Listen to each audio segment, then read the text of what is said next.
우리가 사는 삶, 인생에 대해서 생각해 보겠습니다. 인생은 다 스스로 결단과 선택을 통해서 만들어가는 것일까요? 아니면 어떤 운명 같은 것이 이끄는 것일까요? 이것을 좀 더 멋있게 말하면 이렇게 됩니다. 내가 삶을 사는가? 삶이 나를 사는가? 이렇게 정리할 수 있습니다.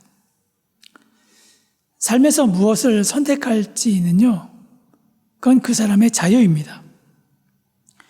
누군가 조언을 줄 수 있겠지만 사람은 결국 내 안에 주어진 것 중에서 최상 그리고 최고의 것을 선택하여서 자기 삶을 만들어 나갑니다. 그리고 여기에는 운명 같은 것은 자리할 수 없습니다. 이것이 내가 삶을 살아가는 것입니다. 반대로 삶이 나를 살아간다고 하면 삶은 내가 결정하는 것이 아니라 운명 같은 것에 의해 지배되는 것이 됩니다. 그래서 아무리 자신이 노력해도 그 운명을 바꿀 수 없습니다. 대표적인 인물이 그리스 로마 신화에 나오는 오이디푸스입니다. 그는 태어날 때 아버지를 죽이고 어머니와 결혼한다는 예언을 받습니다. 그리고 이야기 진행되는 걸 보면 오이디푸스는 전혀 다른 삶을 살아가는 것 같지만 결국 결론은 그 운명처럼 되었습니다. 나의 자유로운 선택이 아닌 운명에 의해 지배받는 삶, 이것이 바로 삶이 나를 사는 것입니다. 사람에게 운명이냐 자유냐 둘 중에 하나를 선택하라고 한다면 자의식이 강한 사람은 당연히 자유를 선택할 것이고 그렇지 못한 사람은 모든 것을 운명 탓으로 돌립니다. 열심히 노력해도 안 되거나 거부했지만 결국 그 일을 맡게 될 때가 있습니다. 그럴 때 사람들은 이것이 운명이거니 그렇게 이야기를 합니다. 그런데 운명을요, 단순히 우리가 사주팔자라고만 생각하지 말고 한번 이렇게 생각해 봤으면 좋겠어요. 우리가 알지 못하지만 세상을 움직이게 하는 법칙, 한번 이렇게 정리해 보겠습니다. 만약 우리도 모르게 세상을 움직이게 하는 법칙이 있다면 우리는 그 법칙을 알아내야 합니다. 그래서 철학자들은 그 법칙을 무엇이라고 하냐면 본질, 이렇게 얘기했고요. 하나님을 연구하는 신학자들은 이것을 하나님의 섭리, 그렇게 해석했습니다. 대부분 신학자들은 우리 삶은 우연히 우발적으로 이루어진 것이 아니라 그 안에 하나님의 섭리가 실현되고 있다고 생각하고 그것을 찾아내고 또 그 법칙이 우리 삶과 도저히 맞지 않을 때 그것을 다시 한번 해석하려고 노력합니다. 사실 그렇습니다. 신앙인은 내 삶의 주인은 내가 아니라 하나님이라고 고백해야 합니다. 그래서 우리 인생은 내가 이끌어가는 것이 아닙니다. 바로 하나님께서 이끌어 가십니다. 여러분, 이것은 증명할 수 있는 내용이 아니에요. 자, 신이 있다. 이걸 과학적으로, 이성적으로, 합리적으로 증명할 수 없죠. 반대로 신이 없다는 것도 과학적으로, 이성적으로, 합리적으로 증명할 수 없습니다. 증명할 수 없다는 것은 무엇이냐? 바로 그것은 믿음의 영역이라는 말입니다. 그리고 만약에 우리가 이런 하나님의 섭리를 느끼게 되었다면 우리는 신비를 체험했다. 그렇게 이야기할 수 있습니다. 자, 오늘 말씀에서 야곱의 삶을 보면요. 야곱의 삶은 하나님께서 개입하시고 하나님께서 그의 인생에 특히 위기의 순간에 그를 이끄셨다는 것을 종종 볼 수 있습니다. 야곱의 인생을 보면 크게 3번의 위기가 있었습니다. 그가 형을 속이고 형과 아버지를 속이고 장자권을 교묘하게 받은 후 형 에서를 피해 도망갈 때 그때가 첫 번째 위기였습니다. 이때는 베델에서 하나님께서 꿈에 나타나서 그를 위로하셨습니다. 두 번째는 삼촌 라반의 집에서 나와서 형 에서를 만날 그 순간이었습니다. 약복강에서 하나님께 밤새 기도하면서 씨름하면서 그때 다시금 하나님으로부터 언약을 받습니다. 그리고 마지막으로 세 번째 위기는 오늘 말씀으로 그의 하나밖에 없는 딸 디나로 말미암아 발생한 큰 위기였습니다. 오늘 말씀 바로 앞 34장에 보면 그 디나의 사건이 기록되어 있습니다. 야곱과 그의 가족이 세겜에 머무를 때 야곱의 딸 디나가 그 지역의 권세자였던 하몰의 아들 추장 세겜에게 성폭행당하는 일이 발생합니다.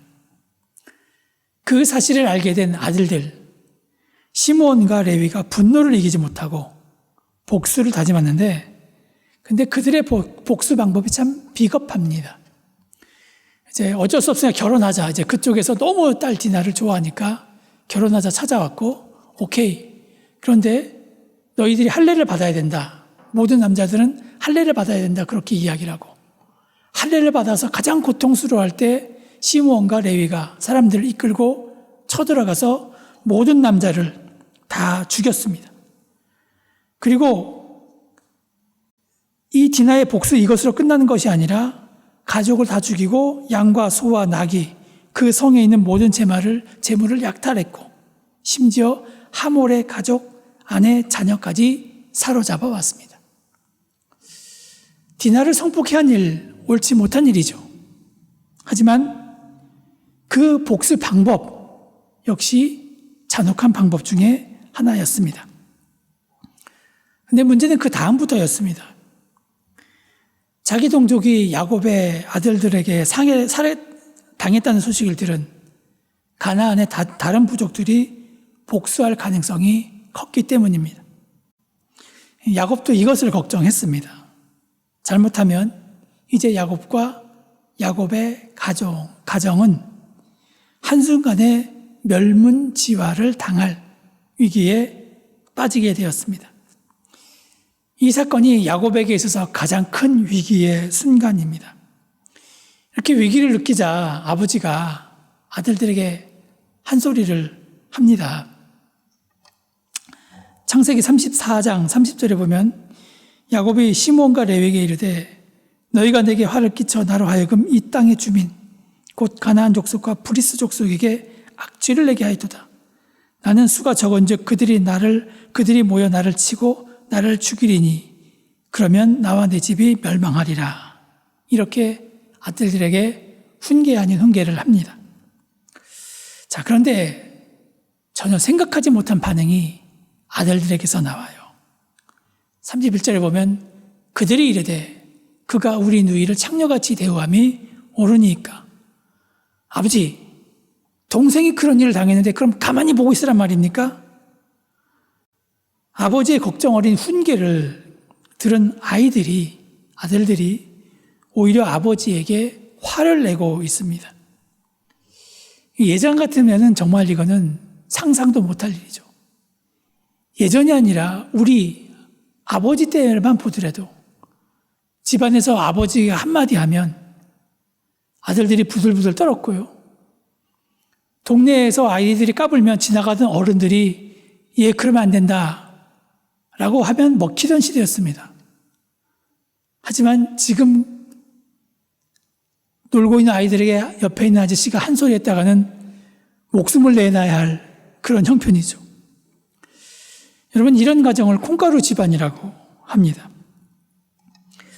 그런데 디나 사건을 가만히 따져보면요, 야곱에게 책임이 전혀 없다. 꼭 그렇게 말할 수는 없습니다.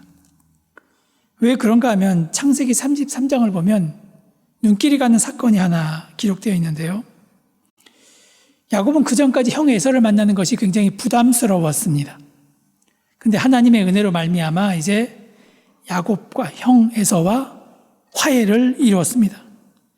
자, 그러면 우리가 스토리 진행상 껄끄러웠던 상대를 만나기 전에 껄끄러웠는데 하나님의 중재로 말미암아 이제 화해를 하게 됐어요. 형제잖아요. 그럼 스토리상 형제는 두 손 맞잡고 어머니 아버지를 찾아가서 행복하게 살았다. 이렇게 진행되어야 맞습니다. 그런데 야곱이 정착한 곳은 아버지가 살고 있는 헤브론이 아니라 세겜이었습니다. 자, 창세기 33장 18절 20절까지 말씀해 보면 야곱이 밧단 아람에서부터 평안히 가나안 땅 세겜 성읍에 이르러 그 성읍 앞에 장막을 치고 그가 장막을 친 밭을 세겜의 아버지 함몰의 아들들이 손에서 크시타에 섰으며 거기에 제단을 쌓고 그 이름을 엘로헤 이스라엘이라 불렀더라. 자, 여러분, 야곱은 보통 사람이 아니죠. 굉장히 계산이 빠른 사람입니다. 야곱은 세겜을 보자마자 대번에 이 세겜이 살기 좋은 땅이라는 것을 알았습니다. 베델은 하나님께서 베델이라고 하는데 그 베델은 약 한 800m 정도에 있는 땅이고요. 세겜은 그리심과 그 에발산과 그리심 사이에 있는 그런 계곡에 있는 평지 같은 그런 지역이었습니다. 그러다 보니까 풍성한 목초지가 형성되어 있는 곳이었고 당연히 경제적으로 번창한 곳이었습니다. 그리고 창세기 34장 1절에 보면 야곱의 딸 디나가 그 땅 딸들을 보러 나갔다. 그렇게 이야기를 하고 있습니다. 그녀의 호기심을 불러일으킬 만한, 다시 말하면 세겜은 휘황찬란한 곳이었다는 것입니다. 아마도 이런 외부적인 요소 때문에 야곱은 세겜에 정착한 것 같습니다. 세겜에서 40km만 더 가면 베델이고요. 거기고 50km만 더 가면 아버지 이삭이 살고 있는 헤브론인데도 야곱은 더 이상 나아가지 않고 세겜을 택했고 땅까지 샀습니다. 완전히 그곳에서 거주하겠다는 심정입니다. 하지만 그곳에서 자기 목숨이 아니라 가문이 멸문지화에 당할 위기에 처하고 말았습니다. 중세시대 이후부터 사람의 이성을 강조하면서 하나님의 섭리가 아닌 인간 이성이 모든 학문에 자리 잡게 되었습니다. 특히나 과학의 발전은 그런 경향을 더욱 확고하게 만들었습니다. 그러다 보니까 과학과 이성에 기반한 판단, 결정이 지혜로운 것으로 받아들여지게 되었습니다. 사람의 판단과 결정이 지혜롭게만 보이지만 꼭 그런 것만은 아니라는 것이 바로 야곱의 경우를 보아도 우리가 충분히 알 수 있는 것입니다. 자, 이제 야곱은 진퇴양난의 어려움에 빠지게 되었습니다. 야곱은 사랑하는 딸이 수치를 당하고 나서부터 계속 밤잠을 설치고 있었는데 이번에는 아들들이 사고를 쳤고 그리고 이제는 가나안 족속들이 온 가족을 몰살할 것이라고 생각하니까 눈앞이 캄캄해졌습니다. 그리고 아들들을 달래서 화해를 시도하려고 해도 이제는 아이들을 다스릴 수 없는 지경이 되고 말았습니다. 아무리 힘든 상황이라고 해도요, 좀 이렇게 가족이라도 똘똘 뭉쳐 있으면 좀 해볼 만한이라고 합니다. 하지만 지금 아버지로서의 권위가 전혀 서지 않는 그런 상황입니다. 어쩌면 야곱에게 위기는 가나안 족속으로부터 오는 것보다도 이렇게 아버지의 권위가 서지 않는 것, 이것이 더 큰 위기일지도 모릅니다. 자, 이런 위기 순간에 하나님께서 찾아오셨습니다. 하나님께서 야곱을 찾아오셨다는 것은 무엇을 말하는 것입니까? 단지 피할 것을 주시거나 아니면 복을 주시거나 이런 것이 아니라 야곱을 이끌어가는 분, 야곱의 인생의 진짜 주인은 누구인가? 바로 그것은 하나님이라는 사실을 우리에게 알려주고 있습니다. 야곱의 인생의 주인 되신 하나님께서 1절에서 이렇게 말씀하십니다. 일어나 베델로 올라가서 거기 거주하며 내가 내 형 에서의 낯을 피하여 도망하던 때에 내게 나타났던 하나님께 거기서 제단을 쌓아라. 가문이 가문이 멸문지화를 당할 위기에 처한 야곱입니다. 그리고 아버지의 권위가 상실된 야곱입니다. 사실 이런 가장의 모습은요, 우리 시대의 가장의 모습과도 비교할 수 있습니다. 요즘 시대 아버지들의 설 자리가 점점 줄어들고 있죠. 아버지의 역할이 돈 버는 역할로 끝나고 있습니다. 그래도 연애할 때, 신혼 때는 괜찮은데, 아이가 태어나면서부터 가정은 아예 그냥 아이 위주로 가정이 돌아갑니다. 아이들이 머리가 커지면 부모의 말을 들으려 하지 않습니다. 그렇다고 권위적으로 나가면 더 안 됩니다. 과연 이 시대의 가정은 어떻게 해야 할까요? 하나님의 개입을 경험한 야곱의 모습 속에서 우리가 어떻게 해야 하는지 알 수 있습니다. 자, 2절부터 보면 야곱이 완전히 새로워졌다는 것을 우리가 알 수 있습니다. 34장에서는 쩔쩔매는 아들의 반발에 쩔쩔매는 모습이 있었는데 하나님이 개입하신 이후부터는 완전히 새로운 가장의 모습을 보이고 있습니다. 자, 2절에서 야곱은 3가지를 가족들에게 주문합니다. 첫 번째, 이방 신상을 버려라. 두 번째, 자신을 정결하게 하라. 세 번째, 의복을 바꾸어 입으라는 것입니다. 야곱이 말한 이 3가지는 결국 이방 신상을 버리고 정결하게 한 후에 베델로 가서 하나님의 말씀대로 제단을 쌓자는 것인데, 근데 여기서 이상한 것은 왜 이방 신상을 버리라 그렇게 이야기했냐는 것입니다. 여러분, 이방 신상을 버리라는 말은 무엇입니까? 결국 그들이 이방 신상을 가지고 있었다는 것이죠. 그러니까 당연히 버려라 그런 말을 하는 것 아니겠습니까? 믿음의 조상 아브라함 그리고 이삭, 야곱까지 이어지는데 계속해서 이방 신상을 가지고 있었다는 것은, 그리고 자기 집안 사람과 아니라 자기와 함께한 모든 사람에게 말했다는 것은 야곱의 집은 우상으로 가득 차 있었다는 것을 짐작하게 합니다. 그것을 알았다면 하나님을 섬기는 사람으로서 진작 우상을 버리도록 해야 하지 않느냐라는 생각이 듭니다. 하지만 야곱은 베델로 가서 제단을 쌓으라는 말씀을 듣기 전까지 집안 사람들이 우상 가지고 있는 것을 묵인했다는 것입니다. 묵인했다는 것은 버려야 한다는 것을 알면서도 모른 척 했다는 뜻이 아니라 우상을 가지고 있는 것이 당연하게 여겼다는 말입니다. 그리고 야곱의 말을 들은 사람들은 우상만 버린 것이 아니라 귀걸이까지 야곱에게 주어서 상수리 나무 아래에 묻고 길을 떠납니다. 그러면 이 귀걸이는 왜 준 것입니까? 물론 사람들이 이 귀걸이가 우상이다라고 생각할지 모르겠지만, 여러분, 우리가 보통 이 귀걸이라고 하는 것은 우상처럼 걸는 것이 아닙니다. 귀걸이는 자기 몸을 장식하는 장식일 뿐입니다. 그리고 한편으로는 자신을 과시하는 용도로 쓰이기도 합니다.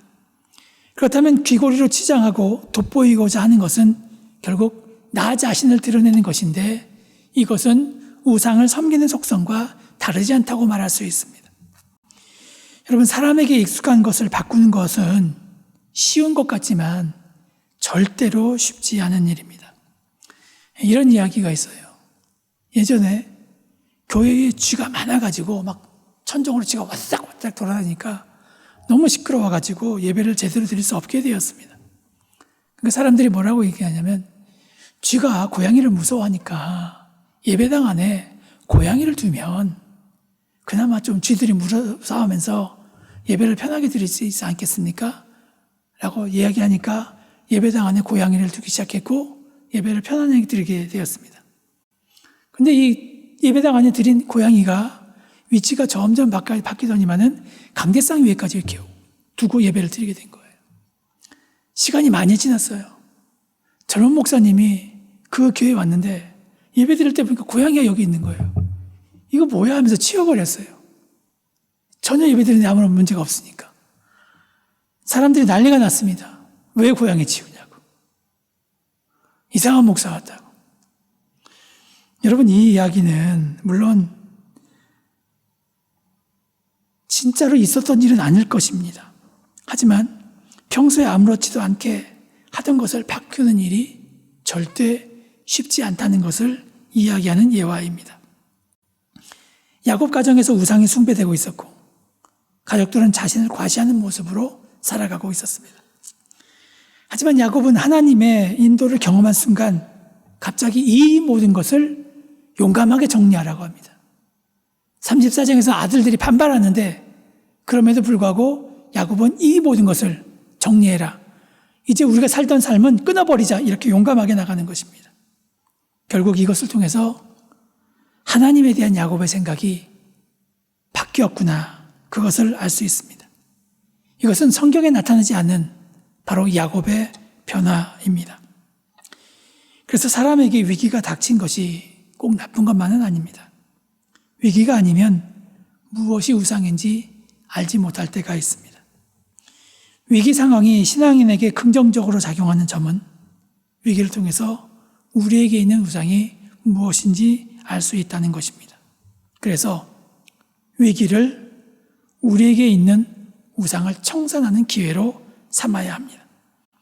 또 위기가 아니면 자신이 얼마나 더러운지 알지 못할 때가 있습니다. 자신이 괜찮은 사람으로 생각할 때가 있습니다. 이만하면 되었다고 생각합니다. 이만한 사회적 지위와 경제적 지위를 가지고 있으면 괜찮다고 생각하는 것입니다.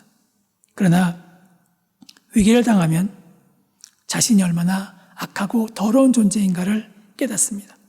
그래서 신앙인은 위기가 있을 때 제자리로 돌아오는 기회로 삼아야 합니다. 자, 베델로 돌아온 야곱은 세 가지를 회복했습니다. 첫째, 야곱에서 이스라엘로 돌아왔습니다. 신분이 회복된 것이죠. 야곱의 이름은 뒤꿈치를 잡다, 빼앗다 혹은 약탈자라는 의미가 있습니다. 신앙생활을 하지만 탐욕의 노예로 사는 사람이었다는 것입니다. 그러나 하나님께서 그의 이름을 약복강에서 야곱에서 이스라엘로 바꾸어 주셨습니다. 이스라엘은 하나님과 겨루어 이겼다는 뜻인데 야곱은 그런 귀한 이름을 가지고 세겜에서 세상 사람과 비슷하게 살았습니다. 어쩌면 더 악랄하게 살았을지도 모릅니다. 세겜에서의 삶이 어떠했으면 창세기 32장 28절에서 다시는 야곱이라 부르지 않을 것이다. 하나님께서 그렇게 말씀하셨는데 오늘 1절에서 보면 야곱이라고 그렇게 이야기하겠습니까? 이것을 보면 이름에 걸맞지 않는 삶을 살았다는 것을 의미합니다. 그만큼 야곱은 이스라엘의 삶이 아니라 야곱의 이름처럼 빼앗는 삶, 약탈하는 삶을 세겜에서 살았다는 것을 우리가 충분히 알 수 있습니다. 그런데 우리가 읽지 않았지만 10절 말씀에 보면 그의 이름이 다시 이스라엘로 회복되었습니다. 이름이 바뀌었다는 것은 내 본성이 바뀌었다는 말이고 그렇다면 결국 야곱은 본성이 회복되었고 그리고 그가 하나님의 자녀의 신분이 회복되었다는 말입니다. 자, 두 번째는 영적인 권위가 회복되었습니다. 야곱의 위기는 아들들이 아버지의 영적 리더십을 무시했기 때문에 증폭된 것입니다. 디나가 성폭행을 당했을 때 아들들은 아버지에게 한마디 상의도 하지 않고 일을 저질렀습니다. 딸의 문제는 아버지가 해결해야 할 문제인데 아들들이 나서서 아버지의 역할을 하려고 하여 자기 마음대로 살육하고 재산을 빼앗았습니다. 그러고는 대책이 없습니다. 철부지 아들들이 일만 버려놓고 수습을 제대로 못하는 것입니다. 그런데 아들들이 해결하지 못하는 이 위기를 아버지가 신앙적으로 지금 베델로 올라가야 된다. 우상을 버려라. 이렇게 이야기하면서 해결하고 있습니다. 아버지의 영적 권위, 즉 영적 리더십이 회복된 것입니다. 세 번째는 예배가 회복되었습니다. 자, 14절, 15절 말씀해 보면요. 야곱이 하나님이 자기와 말씀하시던 곳에 기둥 곧 돌기둥을 세우고 그 위에 전제물을 붓고 또 그 위에 기름을 붓고 하나님이 자기가 말씀하시던 곳의 이름을 베델이라 불렀더라. 야곱이 베델로 올라와서 처음 한 일은 제사, 즉 예배였습니다. 하나님을 모르는 사람에게 예배에 참석하라고 하면요, 예배는 그 사람에게 고문이 됩니다. 세겜에서 향락 문화에 젖었던 야곱 가정에 얼마나 예배가 바로 섰겠습니까? 어쩌면 세겜에서의 예배는 그들에게 고문이었을지도 모릅니다. 하지만 위기 속에 하나님을 만난 야곱 가정의 예배는 더 이상 고문이 아닙니다. 부담이 아니었고 형식적인 행사가 아니었습니다. 창세기 28장에서 야곱이 형 에서를 피해 도망가던 중에 베델에서 하나님께서 나타나셨습니다. 그곳에서 하나님께서 야곱에게 너를 지키고 인도할 것이다, 그런 언약을 주셨습니다. 그리고 그곳 지명이 원래는 루스였는데 베델, 하나님의 집으로 바뀌었습니다. 하지만 온전히 베델이 된 것이 아닙니다. 언제 되었느냐? 바로 15절. 큰 위기를 겪고 하나님의 인도를 받은 후에 베델을 올라와서 거기서 진정한 예배를 드렸을 때 하나님이 자기와 말씀하시던 곳의 이름을 베델이라 불렀더라, 그렇게 말씀하고 있습니다. 베델을 다시 이야기한 것은 야곱이 과거 하나님의 만남을 기억했고 하나님께서 진정으로 나를 지키고 인도하고 있다는 것을 알게 되었다는 것입니다. 오늘 말씀 버전으로 하면 내가 내 삶을 사는 것이 아니라 하나님의 섭리가 나를 이끄신다는 것을 알게 되었다는 것입니다. 대부분의 아이가 그렇지만요, 우리 집 아이들도 어렸을 때 레고를 좋아했습니다. 근데 레고 조그만 거 하나 사면 한 10피스짜리 사면 자기들이 맞추죠. 그냥 1000피스 이 정도가 되면 아이들 수준으로 맞추기가 어려워서 저는 아내가 도움을 많이 줬습니다. 근데 그때 이 레고를 맞추다 보면 깨닫는 것이 하나 있어요. 왜냐하면 여러분 1000피스나 되는 것을 딱 갖다 놓고 맞추라고 하면 힘들죠. 그러니까 이 설명서 매뉴얼이 있죠. 그럼 매뉴얼대로 하나씩 맞춰 나갑니다. 근데 이 매뉴얼대로 맞추다 보면 한편으로는 그런 생각도 들어요. 진짜 될까? 진짜 될까? 이런 생각이 듭니다. 그런데 그 설명서대로 하면 레고가 완성됩니다. 여러분, 하나님 말씀도 이렇다는 것입니다. 우리 생각이 하나님 말씀대로 하면 정말 그렇게 될까? 이런 생각을 가진 분들이 혹시 있을지 모르는데 성경이라는 매뉴얼을 가지고 그 매뉴얼대로 살면 분명히 우리는 레고 완성품을 만들 수 있는 것처럼 하나님 나라에 도달할 수 있습니다. 왜 그런가 하면 우리 삶은 하나님께서 이끄시는 것이기 때문에 그렇습니다. 제가 처음에 말씀드린 자유와 운명을 다시 언급하면 자유와 운명은요, 나중에 하나님의 은혜를 체험하게 되면 그 내가 선택했던 자유, 그 역시 하나님의 섭리라는 것을 알 수 있게 됩니다. 어거스틴이 자기 삶을 돌아보면서 자서전 고백록을 썼습니다. 그가 자서전을 쓴 이유는요, 이겁니다. 나의 삶을 되돌아봄으로써 내 삶에 깃든 그분, 하나님의 뜻을 이해하려는 것이다, 이렇게 이야기했습니다. 자서전을 쓰는 이유가 내 삶의 전 과정을 반추하면서 도대체 내 삶에 주어진 하나님의 섭리는 무엇이었을까? 내 삶의 의미와 목적은 무엇이었을까? 나에게 감추어져 있는 나의 운명과 섭리는 무엇인가? 이것을 발견하고 싶었다는 것입니다. 운명, 즉 하나님의 섭리는 삶의 끝자락에 가서야 발견할 수 있는 것인지도 모릅니다. 여러분, 어떻게 보면 미래를 내다보는 젊은이들은요, 선택은 내가 한다 하면서 자유인 것처럼 보이지만 삶을 충분히 누렸던 노인의 관점으로 볼 때 그 모든 과거, 내가 젊었을 때 하나씩 선택했던 것이 우연이 아니라 필연처럼, 운명처럼 보이기도 합니다. 그때 내가 그렇게 했기 때문에 내가 이렇게 왔고, 그때 내가 이렇게 했기 때문에 그렇게 왔고.